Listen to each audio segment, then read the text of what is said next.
Bonjour à tous. Alors, nous, à la fac de droit de l'Université catholique de Lille, nous avons décidé de faire passer tout un cycle en classe inversée, c'est la licence. Et on a continué avec le Master 1, les Master 2 étant déjà sur des modalités différentes d'enseignement. Alors, pour ça, on a réuni tous les enseignants, tous les administratifs de la fac. On a travaillé ensemble et on s'est demandé comment on voyait la fac dans 10 ans. Et on s'est dit pas comme aujourd'hui. Ça s'est passé il y a déjà 5 ans. Et donc tout le monde a réfléchi en se disant qu'est-ce qu'on pourrait faire. Et il y a eu des propositions de fait. Et on en est arrivé très vite à la classe inversée pour changer un peu la manière de faire les cours, notamment en amphi. Donc ça a pris quand même une bonne année de réflexion. Mais on en est arrivé là parce que c'était ce que les enseignants de droit trouvaient le plus adéquat pour eux pour changer. Ils voulaient changer, mais pas tout changer et pas changer trop vite. Donc la classe inversée, ça a été quelque chose qu'ils ont accepté beaucoup plus rapidement. Et donc on a décidé d'inverser les cours, enfin la classe, dans les amphis de première année sur les matières fondamentales. Donc nos amphis en première année sont des amphis de 450 étudiants. On les inverse également en deuxième année. L'année prochaine, on les inversera en troisième année. Et en Master 1, on le fait également sur toutes les matières fondamentales.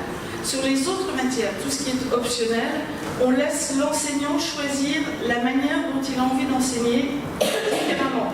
On ne peut pas inverser tout parce qu'inverser, ça suppose donner des documents aux étudiants pour qu'ils travaillent en amont, qu'ils les travaillent, qu'ils viennent en ayant déjà fourni une part de l'investissement. Et donc, si on inverse tout, les étudiants n'auront jamais assez de temps.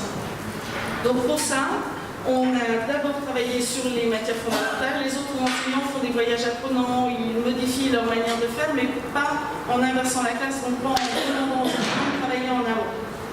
Et donc, ça se passe dans tous nos amphis. En première année, plus ou moins facilement, parce qu'avec 450 étudiants, c'est quand même difficile de mettre de l'interactivité, de demander aux étudiants qui posent des questions, mais ça peut se passer.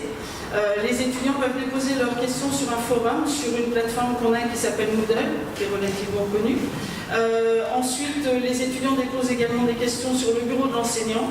Et pendant le cours, l'enseignant libère des plages horaires en essayant de générer de la discussion.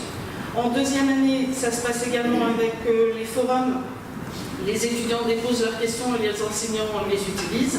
En troisième année, on n'y est pas encore, c'est pour l'année prochaine. Et en Master 1, c'est beaucoup plus facile puisque là, on a des groupes de 80 étudiants. Donc là, on peut véritablement travailler de manière différente.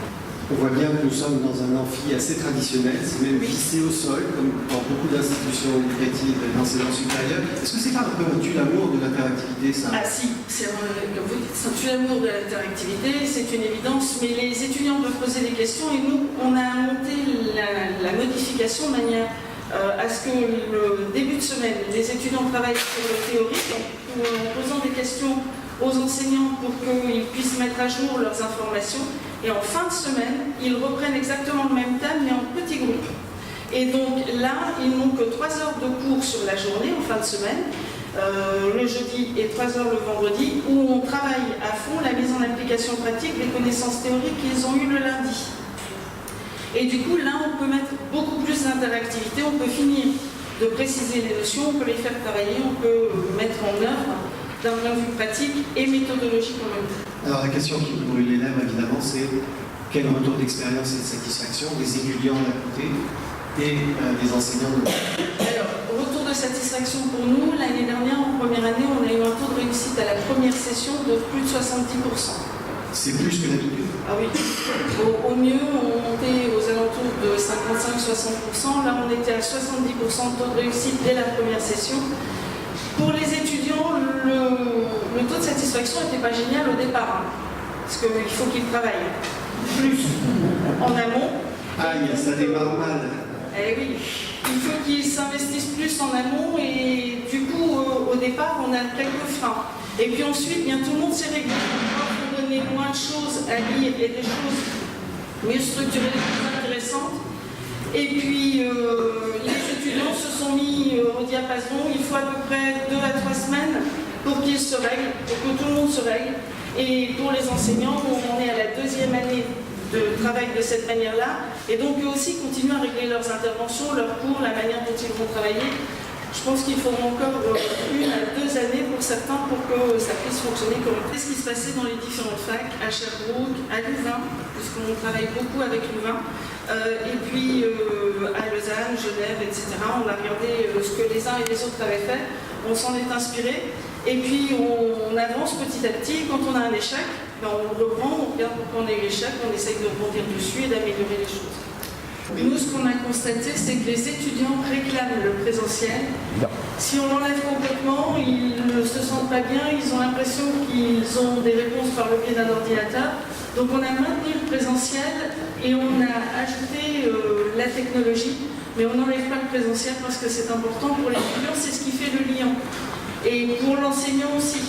Donc du coup, on motive les troupes en totalité en ne les supprimant pas en présentiel et en physique.